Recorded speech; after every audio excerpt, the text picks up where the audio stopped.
Hello, neighbors, and welcome back to the neighborhood. I'm Squealer D, and I am back again. And this time, neighbors, we are back in the finance world together. That's right, we are back here without a chat. Uh-oh, gotta have a chat open just in case you guys want to chit chat with me. There we go. We are ready to go, my friends. So, today is the day that we learn about the basics of bonds. What are bonds? Their financial meaning and how they are priced. We're going to read a couple things and then we are going to, like always, bop over to Yahoo Finance and find out what is new in the stock news. So, before we get started, let me tell the new people and remind the old people that there is an entire learning folder full of stock market learning, guys. It is called Stock Market Learning in my playlists, and it has all of the basics from what is the stock market, what is securities, all the way back to the Buttonwood Agreement in 1892. So, take it all the way back, guys. Go all the way back to video 1. We are now on video 35. That's not a whole lot of videos. Each one is about 35 to an hour minutes long. So 35 minutes isn't that long, guys. It's just a quick go over of what all the basics are, because we are going to learn to trade at 40, guys. This is my 40th year. I turned 40 in February, so it is my goal by next February to be trading on the stock market. And I would love, yes, LUV love, to have all of you guys there with me also trading on the stock market, buying bonds, buying stocks, and shaking things up a little, because it's time for the people who normally don't do these kind of things to do these kind of things, guys. Times have changed. We're looking at a whole new world. So, once again, where do you go? You go into YouTube. You go into my playlists. You find the playlist called Stock Market Learning. And then you just click on the very first one. And then you just keep watching, guys. It'll play them in order. So, once you get done with those, remember, guys, we're going to touch on all of these. These are all basics. Bonds, mutuals, which we talked about on Friday. RSI, different tools that we will use on the stock market. Those are all things that we are going to hear over and over again, okay? And my daughter, who is 12, guys, tomorrow's her birthday, so I won't be here tomorrow. And I'll remind you guys before I leave that tomorrow is going to be a no money talk type of day. But she turns 12, and I also have to take my car for a new tire. I got a screw in my tire, so I have to go take care of that. Guys, I have been riding around with a screw in my tire for far too long, and I better knock on wood or stop talking about it, because you know what they say, once you acknowledge something, everything goes downhill. So tomorrow there will be no money talk, but every other week, unless something comes up like grocery shopping, because you guys know how important grocery shopping is at the beginning of the month. Sometimes we have to skip money talk, but usually, guys, Monday through Friday, early in the morning, as early as I can get my little peepers to open up, we will do money talk. So that is that. We have that all settled. You guys know where money talk is. You know what time it's at, and you know what it is. So it's up to you to be there or be square. Literally, guys. Only squares don't want to learn about money. And I don't even know what a square is. So here we go, guys. I think a square is somebody who is not a circle. If they're not in your circle, then they're square. That's my definition. And if you ain't in my circle, then you're a square. So you need to be here or be square. Here and square don't really rhyme. I don't know why people use that. So, guys, we do have coffee today. It's the D for dinero or dollars, because that's what we're about. But, guys, coffee, I decided, the problem with the coffee, sometimes I have gross coffee. Sometimes I have great coffee. Sometimes I just have mediocre, like, dehydrated coffee. But I like hot coffee. So I need a hot cup. I've decided that. I need a cup that heats things. I don't have one yet. I also need to stop making my own coffee. I've decided that the best coffee is coffee that I don't make. Yeah.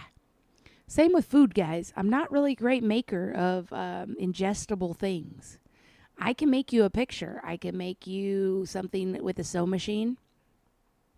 I can glue you something together. I can make jewelry.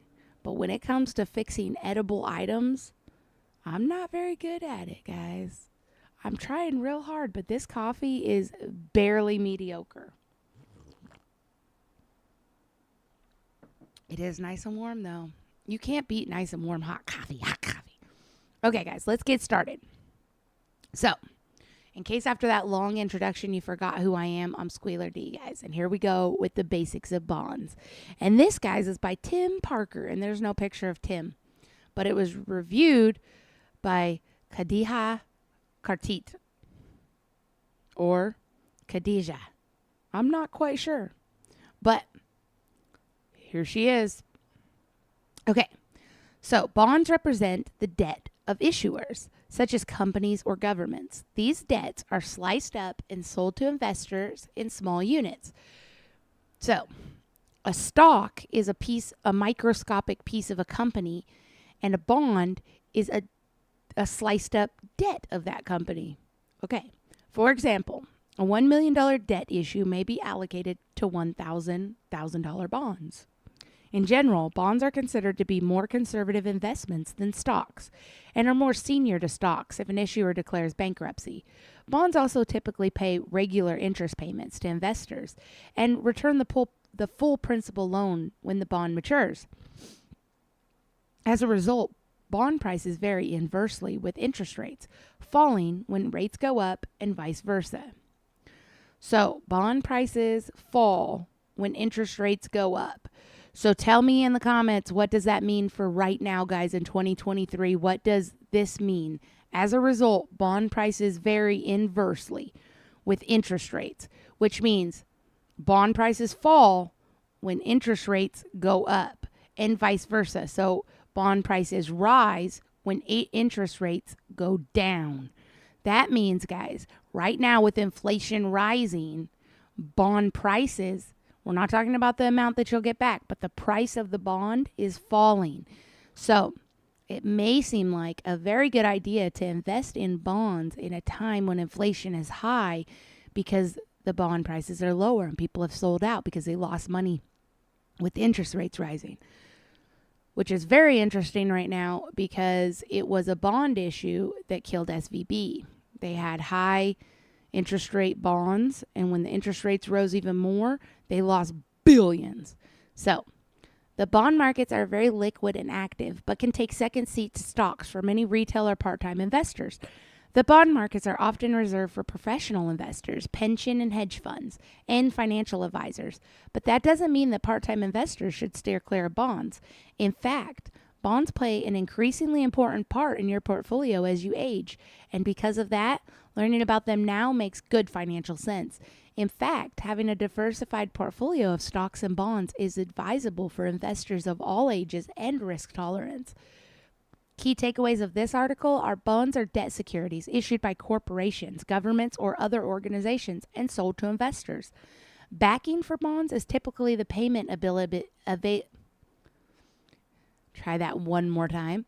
Backing for bonds is typically the payment ability of the, I don't know why I can't say that. I know the word ability. Backing for bonds, it's like a tongue twister for me. Backing for bonds is typically the payment ability of the issuer to generate revenue, although physical assets may also be used as collateral. Because corporate bonds are typically seen as riskier than government bonds, they usually have higher interest rates. That means you can get more, guys. Interest rates are how much you're going to get off of the bond, how much is going to come to you. So corporate bonds are more riskier, so you should get higher interest rates, which means you will get more off of the bond. Government bonds are less riskier because the government would have to fail for them not to pay you. A corporation would have to fail for it not to pay you. So you could see that a government is less likely to fail than a corporation, correct? I mean, that just is what it is. We have companies that will prop up other corporations, but we have a million corporations that will prop up our government before it falls. So in risk, government bonds are lower interest because they are safer. So bonds have different features than stock, and their prices tend to be less correlated, making bonds a good diversifier for investment portfolios. Bonds also tend to pay regular and stable interest, making them well suited for those on a fixed income. And guys, I know a lot of us I'm in my 40s, so we are closer to if you are 18 years old, or you are 15 years old, or you are 12 years old like my daughter, congratulations, pat yourself on the back, and give yourself a treat today for watching these videos and becoming financially secure and aware. But if you are 40, also congratulate yourself. Have yourself a coffee and tap yourself on the back, because if you're 40 and reading this, you definitely need to be here. You need to be learning this, because your retirement date is much closer than somebody who is 18. So you are very much closer to a fixed income than having 4 jobs like a young person. And by young, I mean 18, guys. I know that at 40, we still feel young. I'm still young. I'm not old like like the old school. But guys, old is not a bad word. And if people stop seeing old as a bad word, then becoming old can stop becoming a bad thing. I'm very proud to be 40. It took a lot of living to get here to 40. So don't feel bad if you are 40 just learning this. We've been learning a lot in our lives. And it was a lot harder to learn back then, guys, without the internet. Now we can bop on and learn the basic of bonds in 45 minutes together so that we can understand it. So do not feel bad if you do not know what bonds are at 40, but think that there's 18-year-olds learning. We hope that the 18-year-olds learn, but if not, here we are at 40, 50, 60, even 70, 80 years old, learning financial stability, guys. It is the most important thing besides your health. Take care of your health and take care of your money, and you will live a better life. That's it. So what is a bond? When you purchase a stock, you're buying a microscopic stake in the company. That's what I said. You're a microscopic owner. It's yours, and you get a share in the growth and also in the loss. On the other hand, a bond is a type of loan. When a company needs funds for any number of reasons, they may issue a bond to finance that loan. Much like a home mortgage, they ask for a certain amount of money for a fixed period of time. When that time is up, the company repays the bond in full. During that time, the company pays the investor a set amount of interest, called the coupon, on set dates, often quarterly, 4 times a year. The main type of bonds are government bonds, corporate bonds, municipal bonds, mortgage bonds, and treasury bonds. Government bonds are generally the safest, while some corporate bonds are considered the most risky of commonly known bond types. For investors, the biggest risks are credit risk and interest rate risk. Since bonds are debts, if the issuer fails to pay back their debt, the bond can default. As a result, the riskier the issuer, the higher the interest rate will be demanded on the bond, and the greater the cost to the borrower. Also, since bonds vary in price opposite interest rates, if rates rise, bond values fall. Guys, that's what SVB did. They had all these bonds that they were investing in because bonds are less riskier. But when people pulled all their money out of SVB, they had no option but to cash these bonds in, right? Their bonds, so they could get money to give to the creditors, give them their money. Well, when they cashed in the bonds, our interest rates had all risen. Remember, the feds, they keep jacking that rate up. Well, if they have government bonds, or any bonds, when the interest rates rise, those bond values fall. So if they had, let's say they had $1 trillion in bonds, right? If the interest rates rose, those bond values fell. So instead of $1 billion in bonds or whatever the heck they had, now they had half of that or 3/4 of that. And they couldn't afford to pay off their creditors. And they lost their credit. And the credit, what is that called? Their credit rating. They lost their credit rating, obviously, because they couldn't pay their creditors, and they closed out. They had to sell. So, yeah, guys, all of their debt went to Chase. Chase bought all their debt, guys. Actually, they didn't. They didn't buy all their debt because they didn't end up paying for all of it. What happened was they got all of their debt, but we will end up paying for it. They're going to pay $700 million or something to cover that, and that will come from taxpayers. So, credit ratings. Bonds are rated by popular agents like Standard & Poor's and Moody's. Each agency has slightly different rating scales, but the highest rating is AAA, and the lowest rating is C or D, depending on the agency. The top 4 ratings are considered safe or investment grade, while anything below BBB, triple B, for S&P and Baa3 for Moody's is considered high yield or junk bonds. Although larger institutions are often permitted to purchase only investment grade bonds, high yield or junk bonds have a place in investors' portfolio as well, but may require more sophisticated guidance. Generally, governments have higher credit ratings than companies, and so government debts are less risky and carry lower interest rates. And this, guys, a government credit rating, that is what is on the line. That is why we need to care about things when they talk about things like the debt ceiling and the fact that they just keep pushing it. Those are our workers, guys. They're not our governors. They are not our House, our Senate, our Congress. Stop looking at them like they are our government. Our government is our workers. Just like if you go to the DMV, you don't go to the DMV and hope to gosh that somebody takes care of you. You don't go to the DMV and hope that somebody's working that day. You go to the DMV and you know that there are going to be people in line and there are going to be people at their desks helping people until a certain time, right?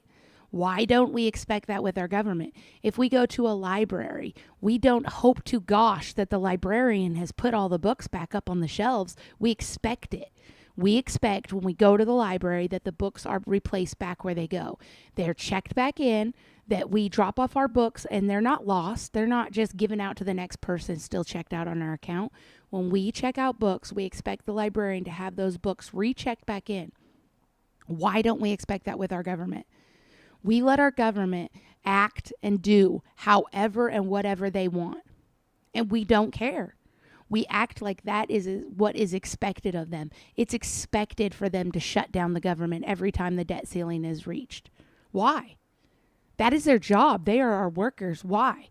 Why are they closing for the weekend? If we owned a company, if me and you owned a company and we worked our butts off for that company and the weekend hit and we didn't do something for the weekend and closed our business, why would we do that? There's no way. We would work right through the weekend, me and you, and we would fix everything we needed to fix and our business would open back up on Monday and we would be fine, right? That's how it would work. There's no way. There wouldn't be a thought in our mind that we wouldn't show up for the weekend, that we wouldn't do it, whatever it took to keep our business running. So why is our government shutting down for the weekend? Why is our government going home on the weekend? Why aren't they sitting there and figuring this out? Because we don't expect them to. We overpay them and we let them act like kings and queens, which they are not.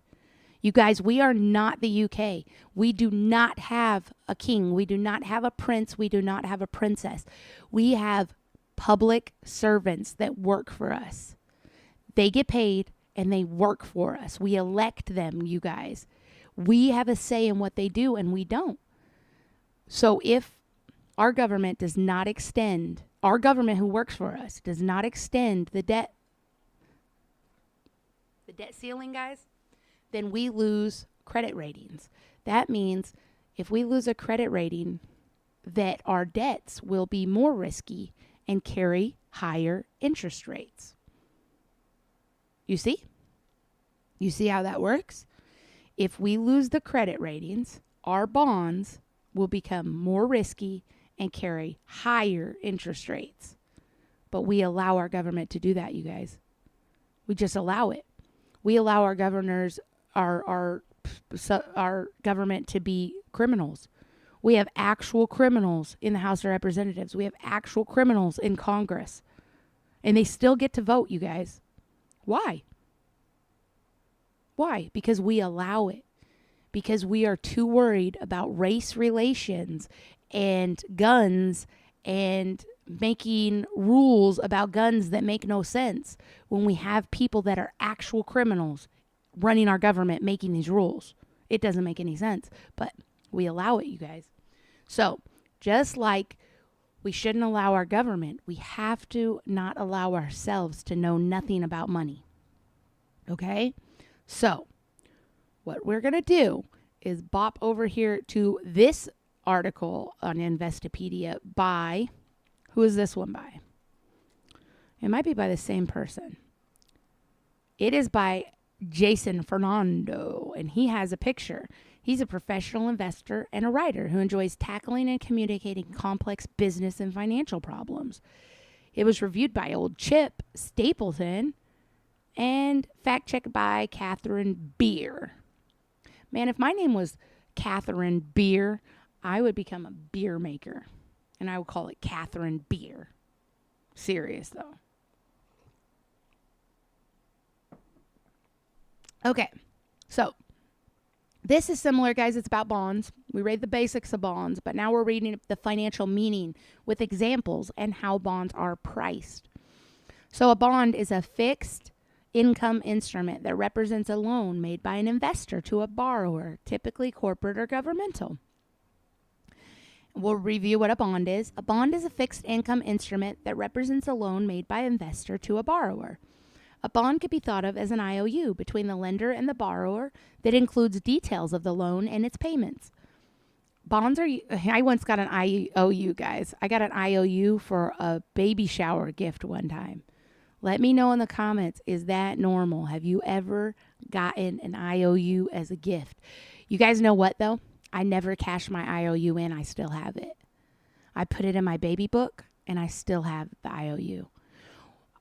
It was for diapers, guys. It was at a baby shower. It was an IOU for diapers. So it was like a bond for diapers. I wonder, because diapers are worth more now, if I could cash that in and then sell the diapers and then make money off of my IOU.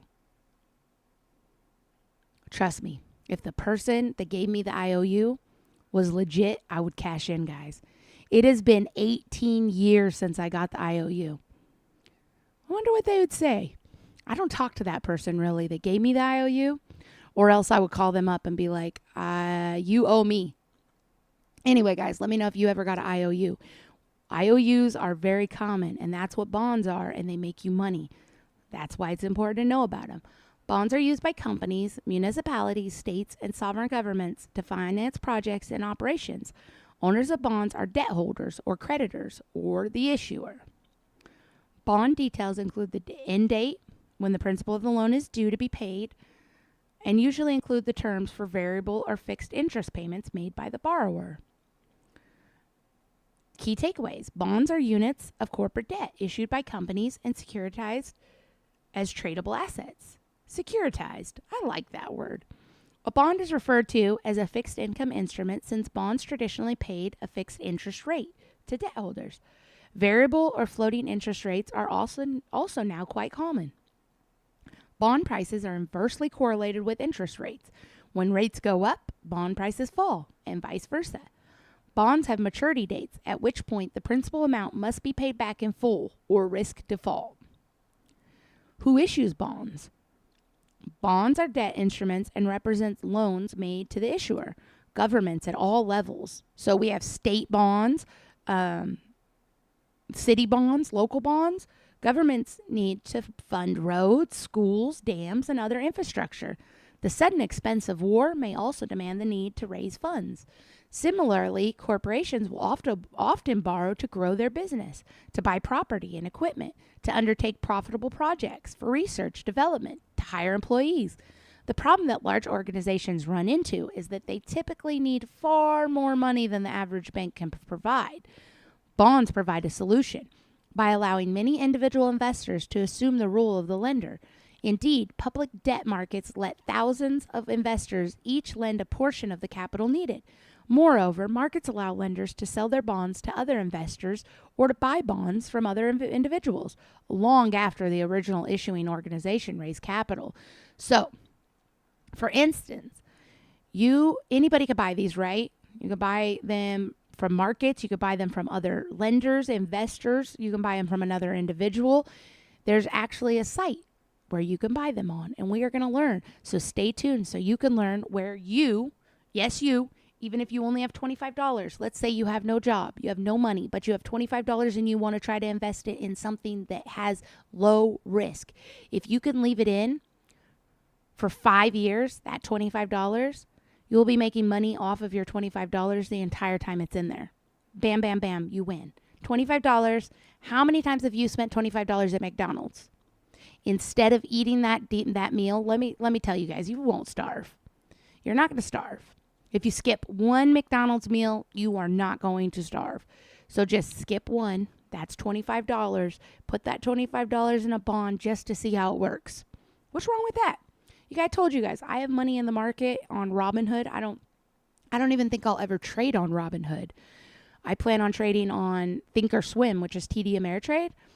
I don't even think I'll ever trade on Robinhood, but I do own a couple stocks. I have $14 invested on Robinhood, and it's been that way for about 2.5 years now, or since the beginning of the pandemic, maybe 3 years now, just so I could watch it, guys. It's very important to understand how money works. So however that works for you, does it work by listening to somebody tell you about it? Does it work by reading it yourself? Does it work by having your hands in there working with it, touching it? I am a toucher, guys. I have to touch the money.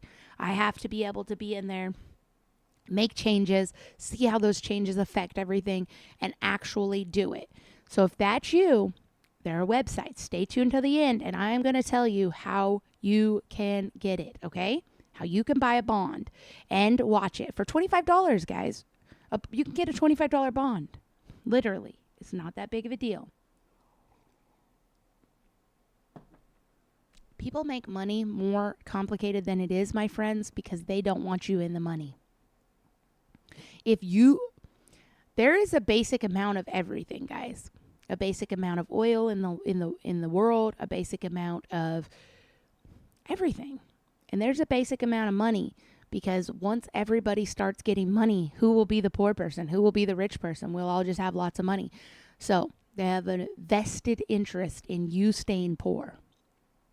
Believe me, think about it. It's common sense.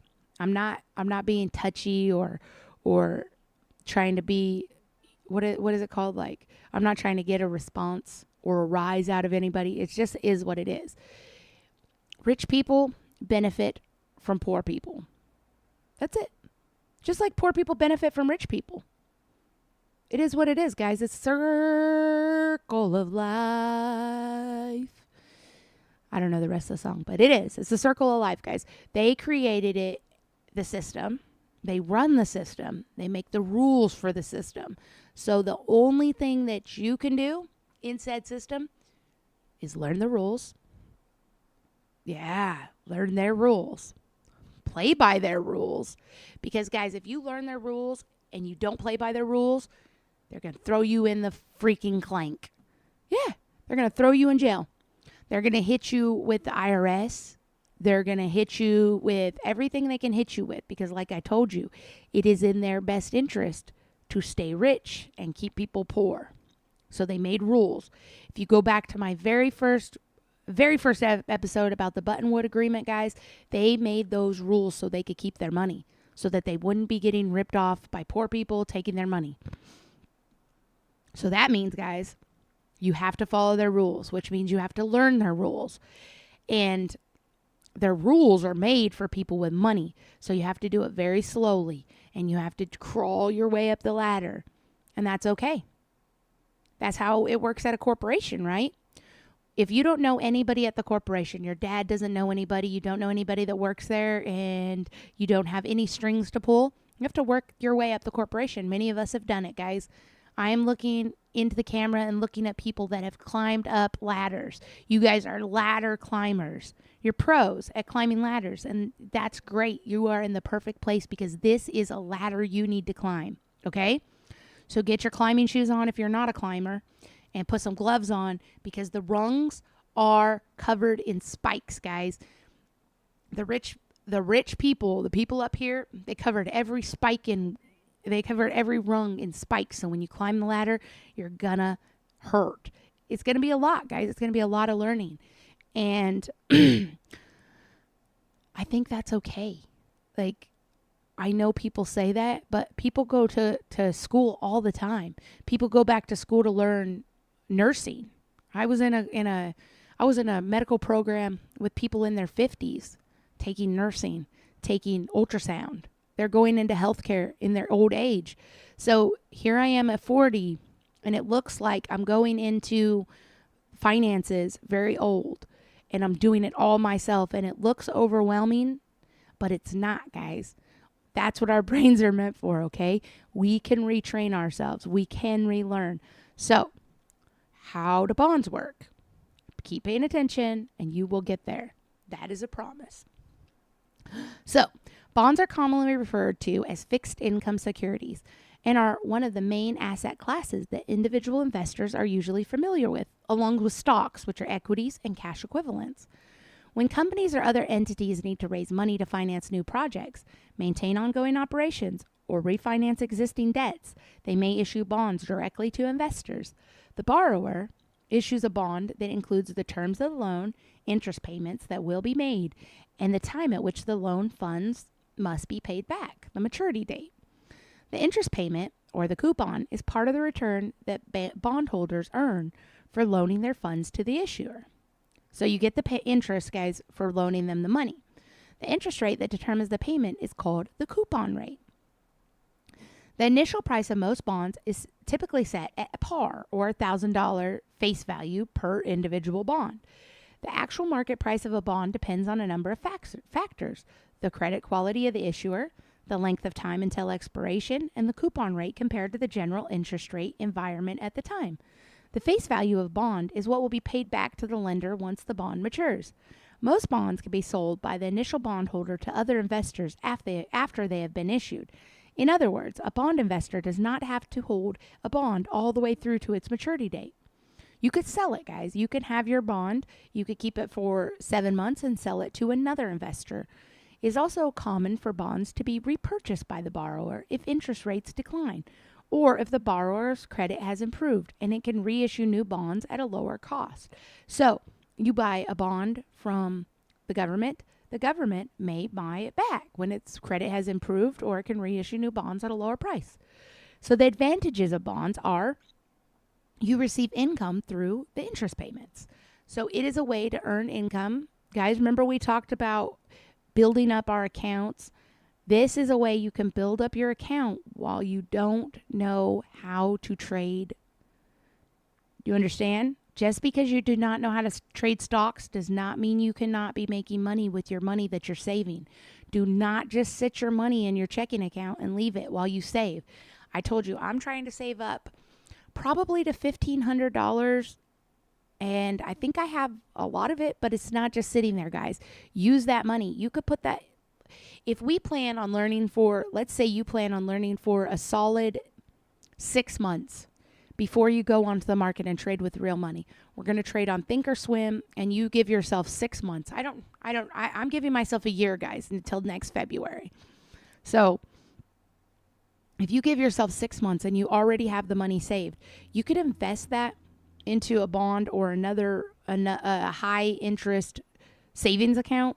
That's why we're learning about these things right now, guys, because we could be making money and building up our portfolio while we're learning how to trade stocks. So it's not just all we have to learn, and this is like school. This is like income school, guys. We are making income and learning about income all at the same time. So hold the bond till maturity to get all of your principal back. If you resell the bond you profit if you resell it at a higher price. The disadvantages are bonds pay out lower returns than stocks. Companies can default on your bonds.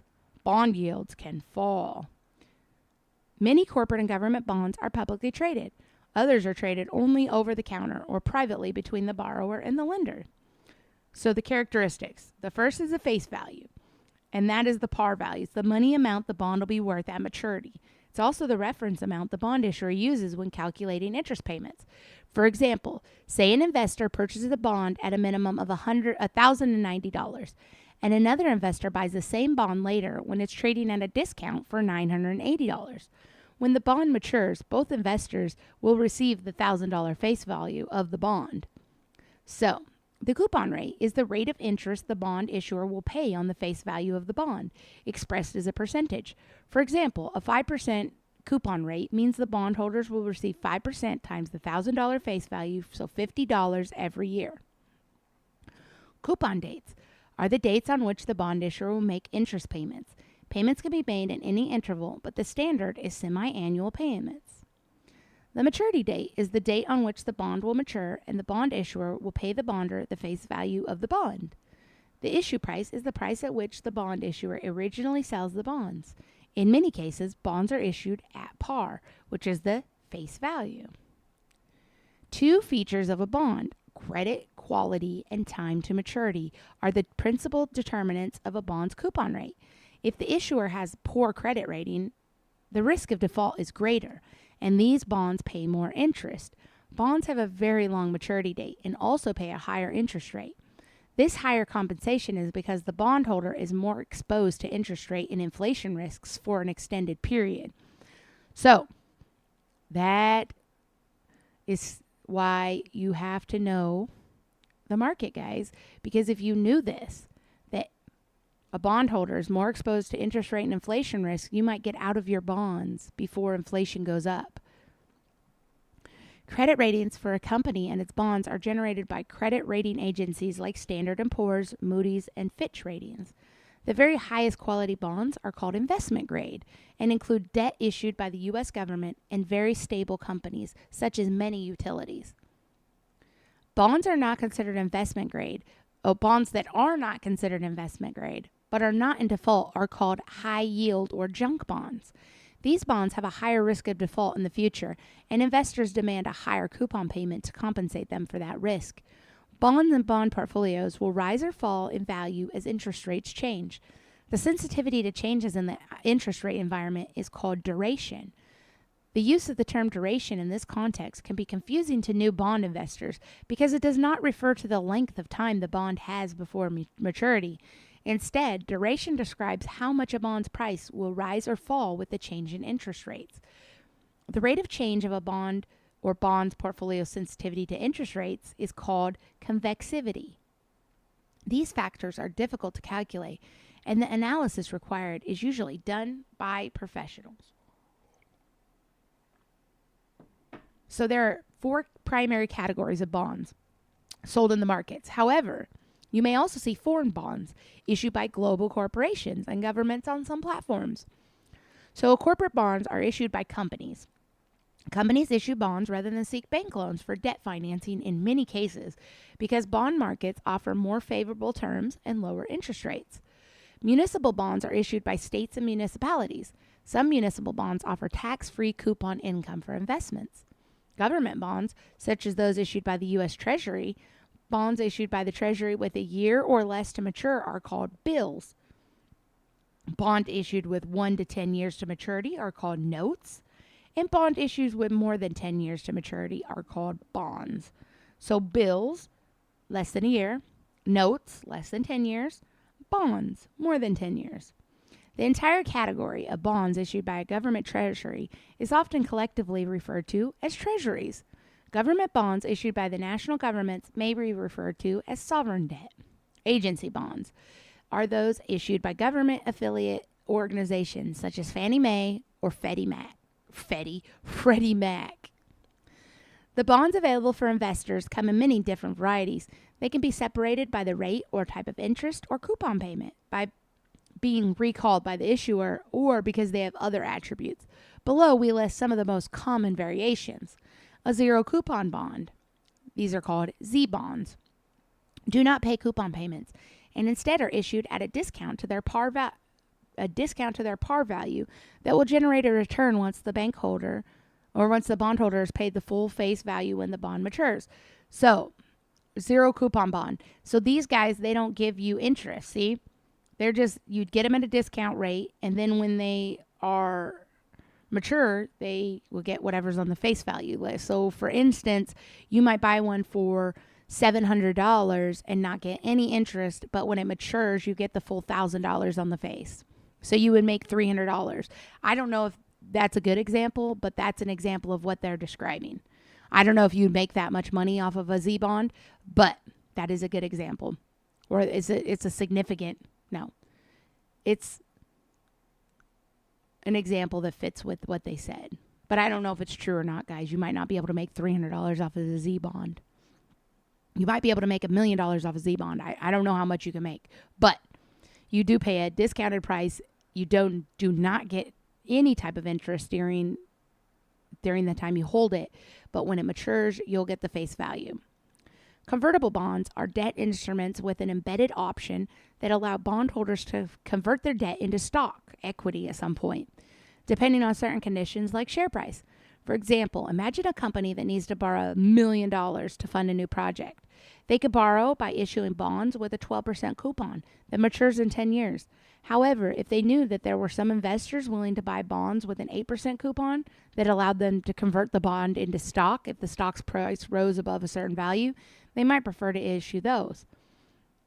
The convertible bond may be the best solution for the company because they would have lower interest payments while the project was in its early stages. If the investors converted their bonds, the other shareholders would be diluted, but the company would not have to pay any more interest or the principal of the bond. So, if they're a growing company, this might be helpful, right? Investors who purchase a convertible bond may think this is a great solution because they can profit from the upside if the stock if the project is successful. They're taking more risk by accepting a lower coupon payment, but the potential reward if the bonds are converted could make the trade-off acceptable. Callable bonds also have an embedded option, but it's different than what is found in a convertible bond. A callable bond is one that can be called back by the company before it matures. Assume that a company has borrowed $1 million by issuing bonds with a 10% coupon that mature in 10 years. If interest rates decline or the company's credit rating improves, in year 5, when the company could borrow for 8%, they will call or buy back bonds from the bondholders for the principal amount and reissue new bonds at a lower coupon rate. A callable bond is riskier for the bond buyer because the bond is more likely to be called when it is rising in value. Remember, when interest rates are falling, bond prices are rising. Because of this, callable bonds are not as valuable as bonds that aren't. I said callable, they're callable. Why can't I talk? I said callable. They're callable because they can call them. Oh my word. Put that in a clip and make fun of me. Oh my word. I said callable bonds this whole time. Callable, guys. They're callable because they recall them. I did not even understand that until we just got there. They could be called back. I said that, a callable bond. I still called it a callable bond. That's too much. So, a callable bond is riskier for the bond buyer because the bond's more likely to be called when it is rising in value. Remember, when interest rates are falling, bond prices are rising.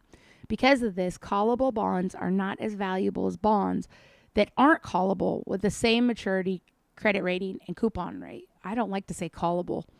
Puttable bonds. I should have read this first and I would have known. It's call and a put. Puttable bond allows the bondholders to put or sell the bond back to the company before it has matured. This is valuable for investors who are very worried that a bond may fall in value, or if they think interest rates will rise and they want to get their principal back before the bond falls in value. So, the bank that we talked about, SVB, should have had a puttable bond. And when the interest rates started rising, they would have been able to sell the bond back to the company before it had matured without losing so much value, right? Maybe it wasn't available.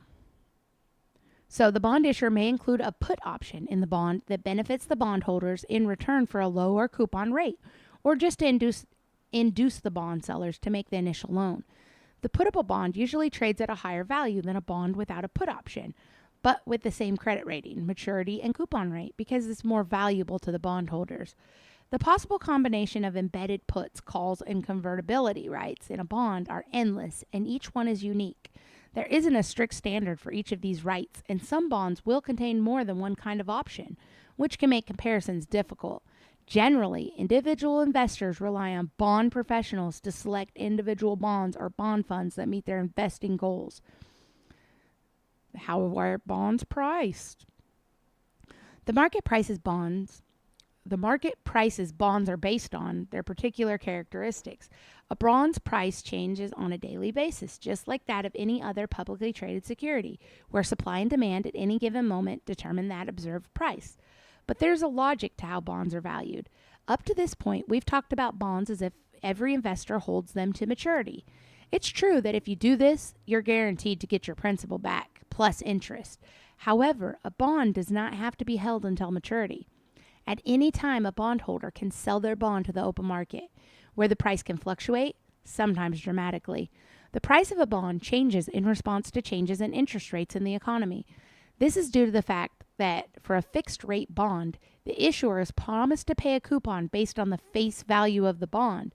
So, for a $1,000 par, 10% annual coupon bond, the issuer will pay the bondholder $100 each year. Say that prevailing interest rates are also 10% of the time that this bond is issued. As determined by the rate on short-term government bond, an investor would be indifferent to investing in the corporate bond or the government bond, since both would return $100.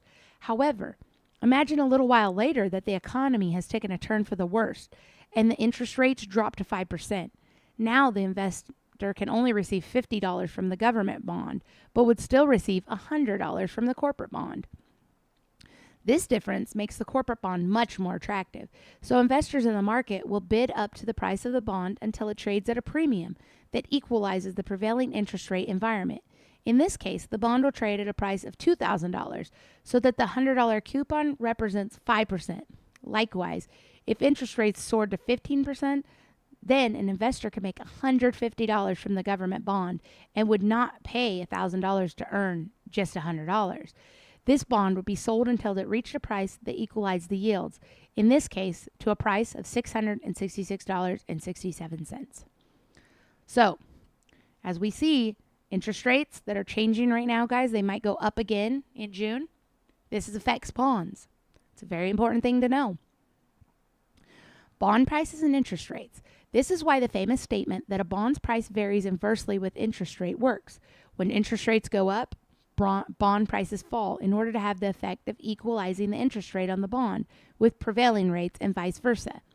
Another way of illustrating this concept is to consider what the yield on our bond would be given a price change, instead of given an interest rate change. For example, if the price were to go down from $1,000 to $800, then the yield goes up to 12.5%. This happens because you're getting the same guaranteed 100 on an asset that's worth 800. Conversely, if the bond goes up in price to $1,200, the yield shrinks to 8.33. Bond prices in the market react inversely to changes in interest rate. So, yield to maturity. The yield to maturity of a bond is another way of considering a bond's price. YTM is the total return anticipated on a bond if the bond is held until the end of its lifetime. Yield to maturity is considered a long-term bond yield, but it is expressed as an annual rate. In other words, it is the internal rate of return of an investment in a bond if the investor holds the bond until maturity and if all payments are made as scheduled. YTM is a complex calculation, but it is quite useful as a concept for evaluating the attractiveness of one bond relative to other bonds of different coupons and maturity in the market. The formula for YTM involves solving for the interest rate in the following equation, which is no easy task, and therefore, most bond investors interested in YTM will use a computer. We can also measure the anticipated changes in bond prices given a change in interest rates with a measure known as the duration of a bond. Duration is expressed in units of the numbers of years since it originally referred to zero coupon bonds, whose duration is its maturity. For practical purposes, however, duration represents the price change in a bond given a 1% change in interest rates. We call this second, more practical definition, the modified duration of a bond. The duration can be calculated to determine the price sensitivity to interest rate changes of a single bond, or for a portfolio of many bonds. In general, bonds with long maturities and also bonds with low coupons have the greatest sensitivity to interest rate changes. A bond's duration is not a linear risk measure, meaning that as prices and rates change, the duration itself changes, and convexity measures this relationship. So a bond example. A bond represents a promise by a borrower to pay a lender their principal and usually interest on a loan. Bonds are issued by governments, municipalities, and corporations. The interest rate, or the coupon rate, principal amount, and maturities will vary from one bond to the next in order to meet the goals of the bond issuer, the borrower, and the bond buyer, the lender. Most bonds issued by companies include options that can increase or decrease their value and can make comparisons difficult for non-professionals. Bonds can be bought or sold before they mature, and many are publicly listed and can be traded with a broker.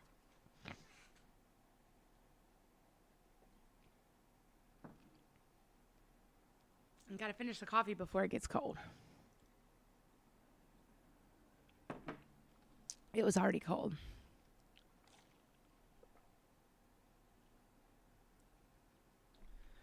Excuse me. Got allergies this year, guys. Alrighty.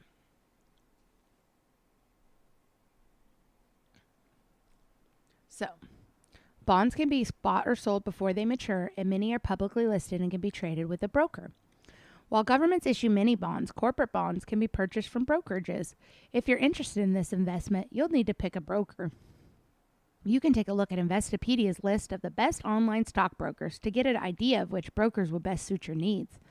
Because fixed-rate coupon bonds will pay the same percentage of their face value over time, the market price of the bond will fluctuate as that coupon becomes more or less attractive compared to the prevailing interest rates. Imagine a bond was issued with a coupon rate of 5% and a $1,000 par value. The bondholder will be paid $50 in interest income annually. Most bond coupons are split in half and paid semi-annually, so $25 each time. As long as nothing else changes in the interest rate environment, the price of the bond should remain at its par value. However, if interest rates begin to decline and similar bonds are now issued with a 4% coupon, the original bond has become more valuable. Investors who want a higher coupon rate will have to pay extra for the bond in order to entice the original owner to sell. The increased price will bring the bond's total yield down to 4% for new investors because they'll have to pay an amount above par to purchase the bond. On the other hand, if interest rates rise and the coupon rate for bonds like this one rises to 6%, the 5% coupon is no longer attractive. The bond's price will decrease and begin selling at a discount compared to the par value until its effective return is 6%. So, that's what happened. The Feds raised the percent, right? So it went like from 5% to 8% or something. And the bonds the bank owned just kept selling at a discount until its effective return is same. So bonds are a type of security sold by governments and corporations as a way of raising money from investors. From the seller's perspective, selling bonds is therefore a way of borrowing money. From the buyer's perspective, buying bonds is a form of investment because it entitles the purchaser to guaranteed repayment of principal as well as a stream of interest payments. Some types of bonds also offer other benefits, such as the ability to convert the bond into shares in the issuing company's stock. The bond market tends to move inversely with interest rates because bonds will trade at a discount when interest rates are rising and at a premium when interest rates are falling. What is an example of a bond? To illustrate, consider the case of YXZ Corporation. YXZ wishes to borrow $1 million to finance the construction of a new factory, but it is unable to obtain this financing from a bank. Instead, XYZ decides to raise the money by selling $1 million worth of bonds to investors. Under the terms of the bond, XYZ promises to pay its bondholders 5% interest per year for 5 years, with interest paid semi-annually. Each of the bonds has a face value of $1,000, meaning XYZ is selling a total of 1,000 bonds. What are some different types of bonds? The example above is for a typical bond, but there are many special types of bonds available. For example, zero coupon bonds do not pay interest payments during the term of the bond.